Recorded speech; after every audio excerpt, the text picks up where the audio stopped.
सावन मास की आप सभी को बहुत सारी शुभकामनाएं। आज की ये वीडियो बड़ी इंटरेस्टिंग है। सावन मास कब लग रहा है, आपको शिवलिंग पर क्या क्या चढ़ाना है, जिनकी शादी नहीं हो रही है, कर्जे से परेशान है, रिश्ते खराब हुए हैं, हेल्थ खराब हो रही है, लाइफ में बहुत सारी परेशानियां चल रही हैं या फिर ओवर थिंकिंग बढ़ रही है, तो इस वीडियो में आपको हर प्रॉब्लम का सोल्यूशन मिलेगा। तो ये तो आपको पता है सावन मास है भगवान शिव को समर्पित, तो भगवान शिव की पूजा करनी है।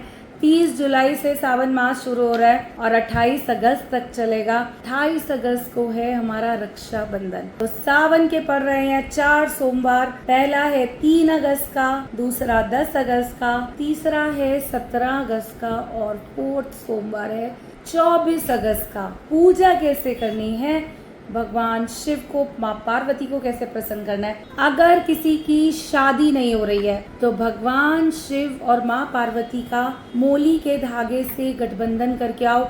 8-10 लपेटे मोली का धागा लपेट दो और उसके बाद गांठ नहीं मारनी है और माँ पार्वती को श्रृंगार का सामान चढ़ाएं। नंबर 2, अगर आप कर्जे से परेशान हैं तो सावन भगवान शिव के ऊपर अनार के दाने चढ़ाओ। साबुत अनार नहीं, अनार का रस नहीं, अनार के दाने चढ़ाने हैं। अगर आपकी बहुत ज्यादा ओवर थिंकिंग चल रही है तो भगवान शिव पर डेली चढ़ाइए कच्चा दूध। कच्चा दूध क्या है? चंद्रमा ओवर थिंकिंग का कारक है, तो ओवर थिंकिंग कम होगा। अगर आपके काम रुक कर हो रहे हैं, आपका कोई काम ही नहीं बन रहा है, अटके जा रहे हैं, डिलेज हो रहे हैं, तो भगवान शिव पर चढ़ाइए शहद। डेली जा सकते हैं, बहुत अच्छा है, नहीं तो मंडे तो जाना ही है। अगर घर में हेल्थ खराब है, हेल्थ है कि ठीक नहीं हो रही है, तो भगवान शिव पर चढ़ाइए देसी घी। सुख समृद्धि वैभव जो कि सबको चाहिए, तो भगवान शिव का दही से अभिषेक करें। अगर आपके घर में रिश्तों में खटास आ गई है, बात बात पर बहस हो रही है, लड़ाई झगड़ा हो रहा है या फिर कोई किसी की सुन ही नहीं रहा है, सब एक दूसरे की बात काटने में लगे हुए हैं, तो भगवान शिव पर चढ़ाएं चीनी। अगर आपके बहुत सारे एनिमीज बढ़ गए हैं, जिसको देखो आपके साथ पॉलिटिक्स खेल रहा है, चाहे जॉब हो चाहे बिजनेस हो, जेलेसी फील कर रहा है, तो भगवान शिव पर चढ़ाइए सरसों का तेल। अब आप ये बोलोगे मैम आप इतनी सारी चीजें बताते जा रहे हो, अभी तो और भी लिस्ट बाकी है। अगर आपके साथ मल्टीपल प्रॉब्लम्स चल रही है ना, तो मल्टीपल चीजें चढ़ाओ। एक बड़ी सी थाली बना के ले जाओ, उसमें सारी चीजें डालो, रखो और फिर धीरे धीरे के करके सब भगवान शिव पे चढ़ाइए। अगर आप चाहते हैं आपकी मनोकामना पूर्ण हो, हर कोई चाहता है, मैं भी चाहती हूँ कि हमारी विशेष पूरी हो, भगवान शिव पर चढ़ाए मंडे बेल पत्र और धतूरा।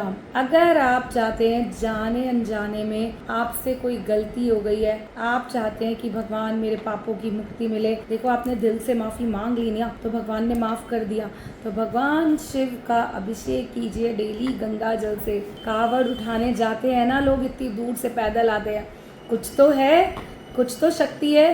कितनी भगवान उनको शक्ति देते हैं कि वो लेकर आते हैं और इतना दिल से पूजा करते हैं। तो आप गंगा जल चढ़ाइए। अगर आपके जीवन में मल्टीपल प्रॉब्लम्स चल रही हैं, आप बहुत ज़्यादा परेशान हैं, आपकी परेशानी खत्म होने का नाम ही नहीं ले रही है, बहुत सारी प्रॉब्लम्स है, तो भगवान शिव पर चढ़ाइए काले तिल। अगर आपकी लाइफ में दुख है तो भगवान शिव पर चढ़ाइए धतूरे का फूल, 2 लौंग के जोड़े और गन्ने का रस। अब जिनकी पत्री में काल सर्प योग है, ध्यान से सुनना, बहुत इफेक्टिव रेमेडी है। आप इतनी महंगी इतनी बड़ी पूजा कराते हैं, सब करते हैं, बड़ी आसान सी ये रेमेडी भी जरूर कर लीजिए। जिनकी पत्री में काल सर्प योग है, क्या करना है, 9 दिन तक, सावन में कोई भी 9 दिन ले लीजिए जब आप घर पर और इजीली कर सके। 9 दिन तक गाय का मीठा कच्चा दूध, इसका मतलब क्या होता है, थोड़ा सा गाय का दूध लो, उसमें थोड़ा पानी मिक्स करो, थोड़ी चीनी मिक्स करो, शिवलिंग पर चढ़ाना है और 9th डे शिवलिंग पर चांदी के नाग नागिन चढ़ाने हैं। जिसकी भी पत्री में काल सर्प योग है, आप ये चढ़ाइए,